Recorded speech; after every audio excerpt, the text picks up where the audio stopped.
বাংলাদেশের জনগণ এই বিশ্বের বিবেকবান নাগরিকদের পক্ষ থেকে আমি আবারও জোরালো দাবি জানাচ্ছি যে পূর্ব জেরুজালেমকে রাজধানী করে একটি স্বাধীন ফিলিস্তিন রাষ্ট্র গঠনের মাধ্যমে এই সমস্যার দ্বিরাষ্ট্রীয় ভিত্তিক সমাধান এখনই বাস্তবায়ন করতে হবে।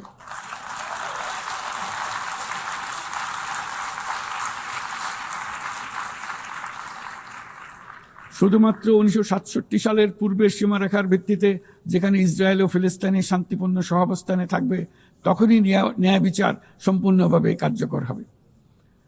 মাননীয় সভাপতি, বাংলাদেশে আমরা বিশ্বাস করি যে আমাদের একটি শান্তির সংস্কৃতি আমরা গড়ে তুলব, যেখানে সর্বস্তরের সহনশীলতা, অহিংসা, সংলাপ ও সহযোগিতার মূল্যবোধ প্রতিষ্ঠিত করা হবে। গত 3.5 দশক ধরে জাতিসংঘের শান্তিরক্ষা কার্যক্রমে অন্যতম শীর্ষ শান্তিরক্ষা প্রেরণকারী দেশ হিসেবে আমাদের অংশগ্রহণ বৈশ্বিক শান্তি ও নিরাপত্তার প্রতি আমাদের নিরবিচ্ছিন্ন অঙ্গীকারের এক বাস্তব প্রমাণ। এমনকি এই মুহূর্তে প্রায় 6000 বাংলাদেশি শান্তিরক্ষী বাহিনী বিশ্বের সবচেয়ে সংঘাতপূর্ণ অঞ্চলগুলোতে জাতিসংঘের আওতায় দায়িত্ব পালন করছে। আজ পর্যন্ত মোট 168 জন বাংলাদেশি শান্তিরক্ষী তাদের দায়িত্ব পালনকালে শহীদ হয়েছেন। একাধিক গবেষণায় একথা বারবার প্রমাণিত হয়েছে। জাতিসংঘের শান্তিরক্ষা কার্যক্রম অন্য যে কোনো একপাক্ষিক শান্তিরক্ষা উদ্যোগের তুলনায় অধিক টেকসই এবং কার্যকর।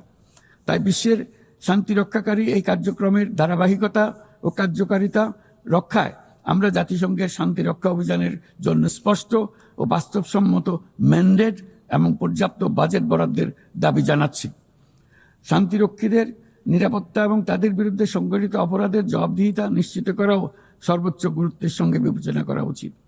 দেশে এবং আন্তর্জাতিক পরিসরে বহু ভাষিকতাকে বাংলাদেশ সক্রিয়ভাবে উৎসাহিত করে, কারণ আমরা বিশ্বাস করি যে ভাষাগত ও সাংস্কৃতিক বৈচিত্র্য পারস্পরিক বোঝাপড়াকে আরও গভীর করে।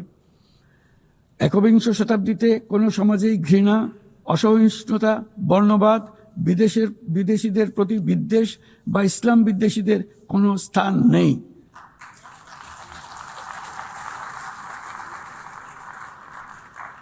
অথচ বর্তমানে বিভ্রান্তিমূলক প্রচারণা, ঘৃণাত্মক বক্তব্য গুরুতর উদ্বেগের বিষয় হয়ে দাঁড়িয়েছে। গত বছর বাংলাদেশে ছাত্র জনতার অভ্যুত্থান পরবর্তী সময়ে বিভিন্ন স্বার্থান্বেষী গোষ্ঠীর পক্ষ থেকে উদ্দেশ্যমূলকভাবে বিভ্রান্তিকর সংবাদ ছড়ানো হয়েছে, যা এখনো চলমান রয়েছে। এর সঙ্গে যুক্ত হয়েছে পরিকল্পিত মিথ্যা সংবাদ, কৃত্রিম বুদ্ধিমত্তা নির্ভর ডিপফেক এর প্রসার, যা পরিস্থিতিকে আরো জটিল করে তুলেছে।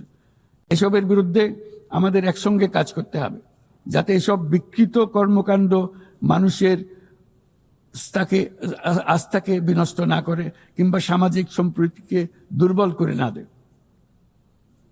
মাননীয় সভাপতি, আমাদের শীর্ষ অগ্রাধিকারগুলোর মধ্যে অন্যতম হল নারীর ক্ষমতায়ন। আমাদের জাতীয় কবি কাজী নজরুল ইসলামের ভাষায়, বিশ্বে যা কিছু মহান সৃষ্টি চিরকল্যাণকর, অর্ধেক তার করিয়েছে নারী, অর্ধেক তার নর।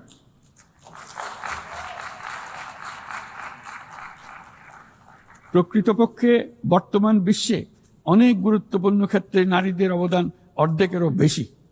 এই মাসে বাংলাদেশে প্রথমবারের মতো unpaid household production satellite account জরিপ প্রকাশিত হয়েছে। সেখানে দেখা যায় যে অবৈতনিক পরিচর্যা ও গৃহস্থালী কাজে শতকরা 85%-এরও বেশি কাজ নারীরা একাই করে থাকেন, যার অর্থমূল্য আমাদের স্থূল দেশজ উৎপাদনের প্রায় 16%। বহু প্রতিকূলতা সত্ত্বেও আজ আমাদের মেয়েরা শ্রেণীকক্ষ থেকে বোর্ডরুম, গবেষণাগার থেকে ক্রীড়াঙ্গন সবখানে বাধা অতিক্রম করে সফল হচ্ছে। সম্প্রতি আমাদের নারী ফুটবল দল আঞ্চলিক চ্যাম্পিয়নশিপ জিতেছে, আন্তঃএশীয় প্রতিযোগিতার জন্য উত্তীর্ণ হয়েছে এবং সারা দেশের লাখো মানুষকে অনুপ্রাণিত করে চলেছে। নারীর নিরাপত্তা ও মর্যাদা এবং সমান সুযোগ সুনিশ্চিত করার জন্য আমার সরকার প্রচেষ্টা অব্যাহত রয়েছে। এই বছর আমরা বেইজিং ঘোষণাপত্রের 30তম বার্ষিকী উদযাপন করছি।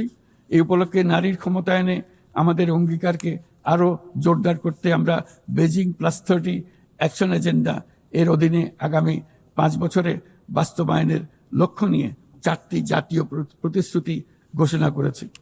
এর মধ্যে রয়েছে যৌন হয়রানি প্রতিরোধ, সুরক্ষা সংক্রান্ত আইন প্রণয়ন করা, নারীর অবৈতনিক পরিচর্যা ও গৃহস্থলী কাজের স্বীকৃতি ও মূল্যায়ন নিশ্চিত করা, রাজনৈতিক ও জনপরিসরে নারীর অংশগ্রহণ বৃদ্ধি করা, নারীর সমতা ও ক্ষমতায়নের প্রতি সংবেদনশীল বাজেট প্রণয়ন পদ্ধতি শক্তিশালী করা।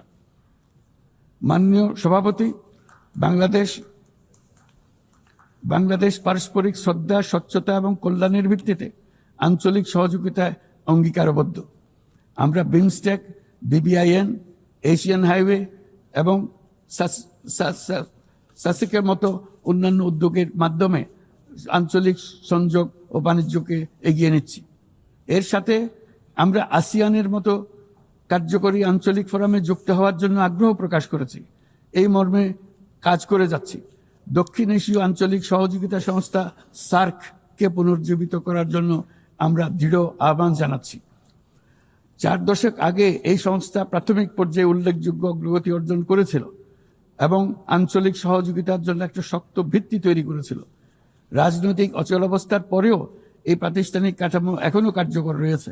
আমরা বিশ্বাস করি SAARC এখনো আমাদের অঞ্চলের কোটি কোটি মানুষের জন্য কল্যাণ এনে দিতে সক্ষম, যেমনটি আসিয়ান তাদের অঞ্চলের কোটি কোটি মানুষের জন্য করে যাচ্ছে। সম্মিলিত উন্নয়নের জন্য প্রতিবেশী দেশগুলোর মধ্যে আঞ্চলিক সহযোগিতার কোনো বিকল্প নেই। একই সাথে অভিন্ন প্রাকৃতিক সম্পদের ব্যবহারে ন্যায্যতা ও সহমর্মিতার চর্চা করা একান্ত প্রয়োজন। প্রাকৃতিক সম্পদের ব্যবহার নিয়ে শান্তিপূর্ণ আঞ্চলিক সহযোগিতায় বাংলাদেশ দৃঢ়ভাবে অঙ্গীকারবদ্ধ। তাই প্রথম দক্ষিণ এশিয়া দেশ হিসেবে সম্প্রতি আমরা জাতিসংঘের পানি সংক্রান্ত কনভেনশনে যোগ দিয়েছি।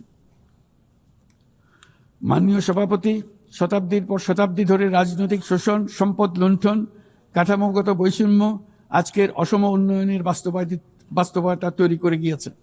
আজ থেকে 1 দশক পূর্বে আমরা যখন এজেন্ডা 2030 অর্জনে একমত হয়েছিলাম, তখন আমরা পথ পরিবর্তন করে সঠিক লক্ষ্যে এগিয়ে যাওয়া নিয়ে আশাবাদী হয়েছিলাম। কিন্তু আজকের বাস্তবতা হলো টেকসই উন্নয়নের অভিষ্ট বাস্তবায়নের যে অগ্রগতি কাম্য ছিল তা মারাত্মকভাবে পিছিয়ে পড়েছে। উন্নয়নে অর্থায়নের ঘাটতি ক্রমশ বাড়ছে। উন্নয়ন সহায়তার প্রবাহ কমছে। আমরা দাতা দেশসমূহকে এই প্রবণতা থেকে বেরিয়ে এসে তাদের অঙ্গীকার পূরণ করতে আহ্বান জানাচ্ছি। আমরা স্বল্পোন্নত দেশ হতে উন্নয়নশীল দেশ হিসেবে উত্তরণের প্রক্রিয়ায় আছি। আমাদের মসৃণ ও টেকসই উত্তরণ নিশ্চিত করতে আন্তর্জাতিক সম্প্রদায়ে, বিশেষ করে জাতিসংঘের সংশ্লিষ্ট সংস্থাসমূহের সহযোগিতা অত্যন্ত জরুরি।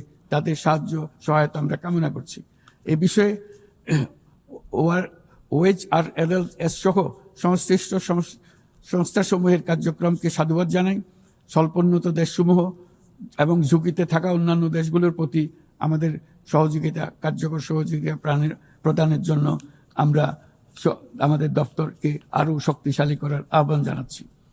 একই সঙ্গে অনুদান ও ঋণের পাশাপাশি সরকারি ও বেসরকারি উদ্যোগে সামাজিক ব্যবসা খাতকে বিপুলভাবে এগিয়ে দিয়ে যাওয়ার জন্য আহ্বান জানাচ্ছি।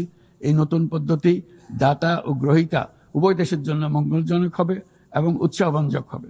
সৃজনশীলতার অতি উচ্চ পর্যায়ে যেতে আমাদের সহায়ক হবে। মাননীয় সভাপতি, বাংলাদেশের অগ্রগতি উন্নয়নের অভিযাত্রায় জাতিসংঘের অবদানকে আমরা সাধুবাদ জানাই। বিশ্বশান্তি ও নিরাপত্তা উন্নয়ন, মানবাধিকার, জাতিসংঘের এই 3টি স্তম্ভের প্রতি আমরা পূর্ণ আস্থা পুনর্ব্যক্ত করছি। আমার বক্তব্যের শুরুতেই আমি বলেছিলাম যে আজ 8 দশকে জাতিসংঘ বারবার দেখিয়েছে যে বহুপাক্ষিক কূটনীতি মানব জাতিকে আরো ভালোভাবে একসঙ্গে বেঁচে থাকার সহায়তা করে। তবু এর 80তম বার্ষিকীতে আমাদের স্বীকার করতেই হবে যে বহুপাক্ষিক কূটনীতি আজ নানা রকম চাপের মধ্যে রয়েছে।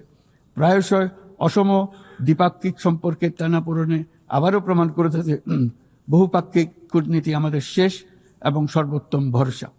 তাই বহুপাক্ষিক কূটনীতির ধারক ও বাহক জাতিসংঘকে উজ্জীবিত রাখতে আমরা সদস্য রাষ্ট্রগুলোর সাথে পূর্ণ স্বচ্ছতা ও আন্তরিকতা আলোচনা আহ্বান জানাচ্ছি। বর্তমান সময়ের দাবি মেটাতে বহুপাক্ষিকতার প্রতি আমাদের যৌথ আকাঙ্ক্ষা পূরণ করতে হলে জাতিসংঘকে ক্রমাগত বিকশিত ও অভিযোজিত হতে হবে। আমার এই মর্মে আমরা মহাসচিবের UN80 উদ্যোগকে স্বাগত জানাই।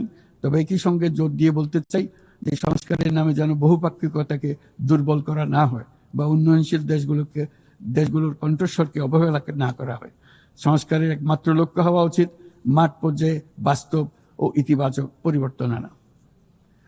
জনাব সভাপতি, গত বছর আমার জনগণ প্রমাণ করেছে যে জগতে অন্যায়ের বিনাশ অবশ্যম্ভাবী।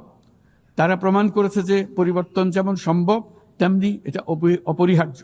আমাদের মনে রাখা দরকার যে সামনের দিনে যে চ্যালেঞ্জগুলো আসছে তা কোনো দেশের পক্ষে একা মোকাবেলা করা সম্ভব নয়।